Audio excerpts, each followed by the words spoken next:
Thanks, Anna Paula. And now I give the floor to the Foreign Minister of Armenia. Thank you very much, Helga, and I'm also very glad to see all my good friends virtually, and also hope that we will be eventually able to see each other in person, not in the near future. And it is a very good opportunity today to compare notes in the run-up to the Leaders' VTC next week. The eastern flank of Europe, which is the Eastern Partnership, has been founded upon shared values, which are the strength of the Eastern Partnership and must therefore prevail over geopolitical considerations and remain a unifying force and a cornerstone for developing its post-2020 agenda. Democracy, rule of law, human rights, independent judiciary, freedom of the media, freedom of assembly are amongst the critical building blocks of a common European value space.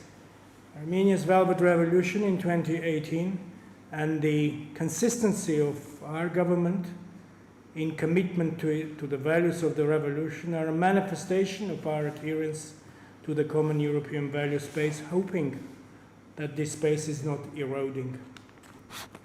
The multilateral platform of the Eastern Partnership has also been complementing and feeding into the development of bilateral relations of each Eastern partner country with the European Union and its member states. Therefore, given the importance of the Eastern Partnership, it is critical to sustain and further foster its continuity and integrity. Any compartmentalization of the Eastern Partnership will shatter the project. Yet this doesn't mean that the principle of differentiation or more for more approach should not be applied. Differentiation and inclusiveness are not mutually exclusive. I welcome the joint communication of the European Commission and the High Representative on the Eastern Partnership policy beyond 2020 and appreciate the mentioning in it of the EU's readiness to support the partner countries in the modernization of medical facilities, e-health, training of medical staff, and providing affordable medical care and promoting access to people across society. We also welcome the focus on resilience, reinforcement agenda in the five main areas as Commissioner Borrelli has outlined them in his statement. For Armenia, it is a critical priority to launch the visa liberalization dialogue. Armenia has been effectively implementing the Armenia-EU visa facilitation and readmission agreements. We are engaged in individual dialogue with member states to demonstrate our work and our merit and our achievements, which merit the launch of the VLD, and we hope that this will happen soon. The novel coronavirus is the first serious challenge that the Eastern Partnership has faced since it's entered its second decade. However, this pandemic once again demonstrated the importance of international cooperation and multilateralism for effectively solving supranational threats.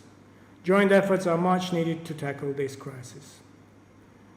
In this connection, I'd like to commend the EU for mobilizing an emergency support package for immediate needs, as well as the social and economic recovery of the Eastern Partnership region. This is highly and deeply appreciated by our government and by the people in Armenia.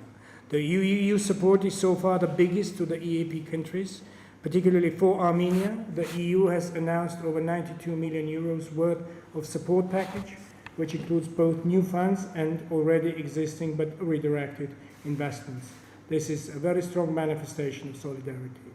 We also appreciate and thank the launch of the V4 East Solidarity Program and assistance from individual member states, specifically Lithuania, Bulgaria, the Netherlands, and Poland. Thank you very much. Armenia's response to the pandemic has several layers, including investing in healthcare, providing support to socially vulnerable groups, and helping the businesses to overcome the crisis and preserve jobs. As of today, the overall socio-economic assistance package of the government amounts to over 150 billion Armenian drams, which equals over 300 million euros. Government has effectively been implementing 18 assistance programs and actions to address both the economic and social impact of the pandemic.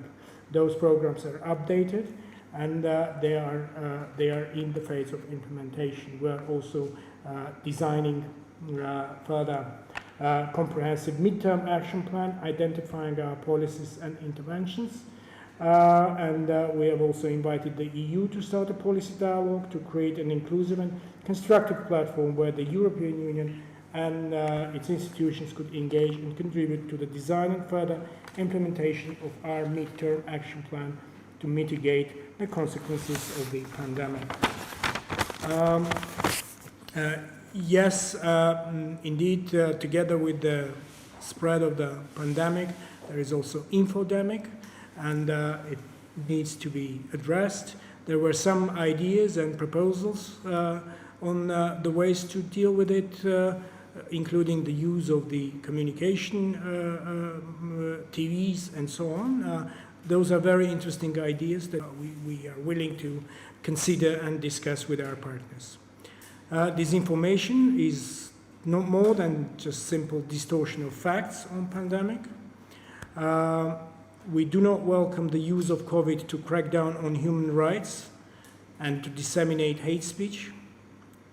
On the point concerning regional stability and peace, including during the pandemic, Armenia joined the call of the UN Secretary General on global ceasefire, and we have also produced, together with the co-chair OSCE Minsk Group co-chairs, a joint statement in which the co-chairs underlined the importance of observing the ceasefire strictly and refraining from provocative actions in the current environment, and call on the sides to take measures to reduce tensions further.